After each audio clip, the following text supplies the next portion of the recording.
Kurdish forces continue to battle ISIS in northern Iraq, while the French Air Force joins the fight. We'll have more on the evolving situation. Also, a series of domestic violence incidents have the NFL on serious defense. Find out who's involved and what the commissioner of NFL has to say. Plus, what in the world is going on with this goldfish? More on that story as That Show starts now.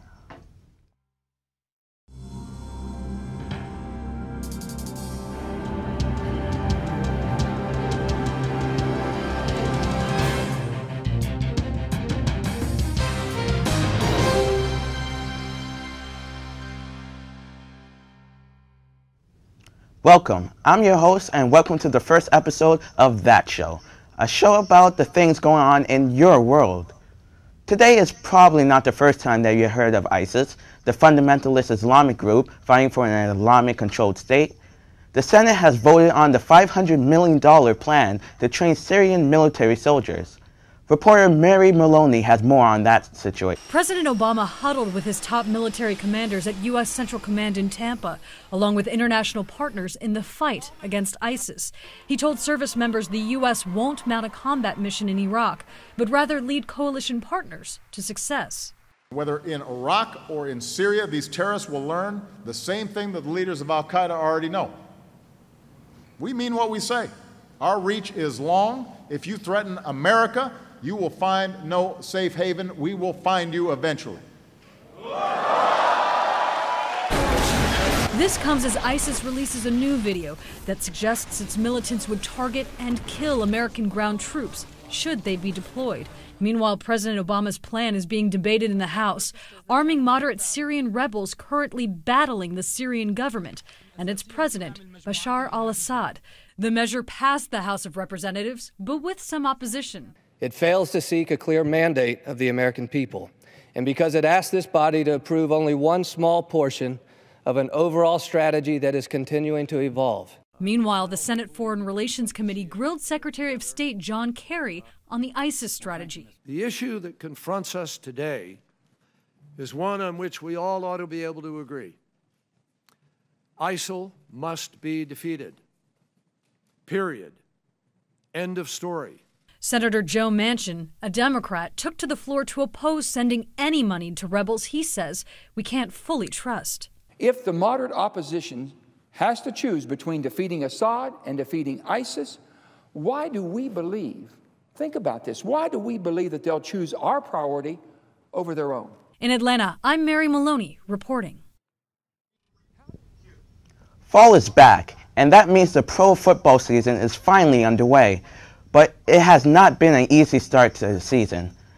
Dante Harris and our sports team is here to tell us more. Dante?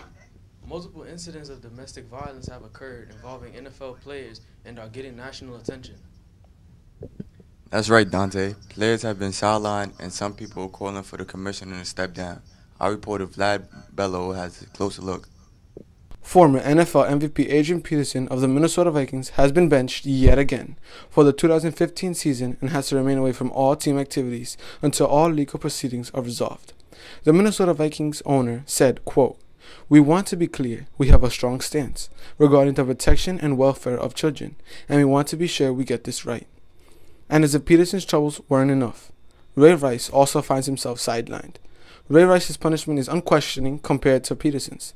His indefinite suspension with no clue of when he's getting back on the field has the union asking for Commissioner Roger Goodell to step down off the case. Obviously, there's an issue with player conduct like you've been referring to, and maybe it's time to take that out of the commissioner's hands and put it into a neutral arbitration process where there can be a fair process for everybody involved. NFL Commissioner Roger Goodell did not want to back down and now is planning on doing what it takes to make a good decision. I got it wrong on a number of levels, from the process that I led to the decision that I reached. But now I will get it right and do whatever is necessary to accomplish that. I am Vladimir Bello, reporting for That Sports Show. Back to you guys at the table. Format. So Kyle, do you think this would be a distraction for most of these teams? Well, honestly, yes, because if you're a main player for the team and you're having troubles off the field, going into the game on Sundays or Thursday nights it's going to be a big distraction, not only to the coaches, but to the team players that rely on you to make big plays and give the team that win. How do you feel on the subject? I think that he shouldn't, that they shouldn't punish him more than one time for same actions, and that I think he learned his lesson. I think he should be able to come back in the NFL. I agree, but I don't think that it will be a big distraction for most of these teams because at the end of the day, they have to do their jobs on the field. So I feel that they'll try to just blow it off and just come out Thursday night, Monday night, Sunday night, and just do what they have to do. And to you, back to the anchor. The iPhone 6 and iPhone 6 Plus finally launched on September 19th. CNN reporter Allison Kosick has the details for us. So it turns out that Apple doesn't even have enough new iPhones made to keep up with demand. The company sold a record 4 million iPhone 6 and iPhone 6 Plus smartphones on Friday. That was the first day the bigger, rounder phones were available for pre-order. The iPhone 6 has a 4.7-inch screen and starts at $199. The iPhone 6 Plus has a 5.5-inch display and starts at $299. Apple says not everyone who pre-ordered the iPhone 6 will get them this Friday. Some people will have to wait until next month because the company just doesn't have enough supply. But Apple will make some of the new iPhones available for walk-in customers this Friday, and you can bet people will be lining up at Apple stores to get their hands on those. Both models will also be available on Friday from AT&T, Sprint, T-Mobile, and Verizon Wireless. The new iPhones feature Apple's new A8 processor, which is 25% faster than the iPhone 5S. Bigger displays also mean bigger batteries and longer battery life. 11 hours of video watching on the iPhone 6 and 14 hours for the iPhone 6 Plus. In New York, I'm Allison Kosick. We've got entertainment news in a minute, plus a very fishy story. Stay with us. May 22nd, 2009. That's when it all started. The kicking, the punching, the fighting. I thought it would never stop. I need help. I don't know what to do anymore. This is my story. It doesn't have to be yours.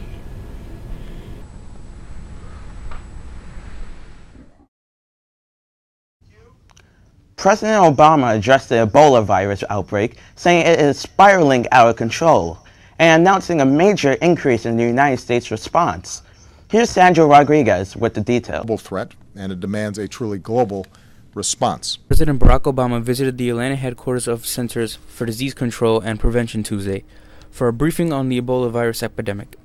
During his visit, President Obama announced the extensive assistance will be provided to West Africa to combat the virus's spread, including supplies, funding military support, and training for health workers. Following the announcement, the World Health Organization released a statement saying the increased support is precisely the kind of transformational change we need to get a grip on the outbreak and to begin to turn it around.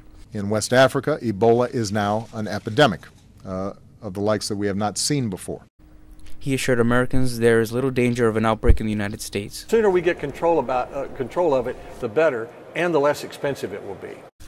The U.S. already has committed more than $100 million to fight Ebola, according to the U.S. Agency for International Development, not including the additional $88 million in funding the President is asking Congress to approve. This is an epidemic that is not just a threat to regional security, it's a potential threat to global security if these countries break down. Reporting for that show, I'm Sandro Rodriguez. Django Unchained actress Danielle Watts was detained by a Los Angeles police officer last week. The LAPD says they responded to a call for the disturbance. Watts says when they arrived, she was handcuffed. Django Unchained actress Danielle Watts was mistaken for a prostitute while she was on the phone with her father.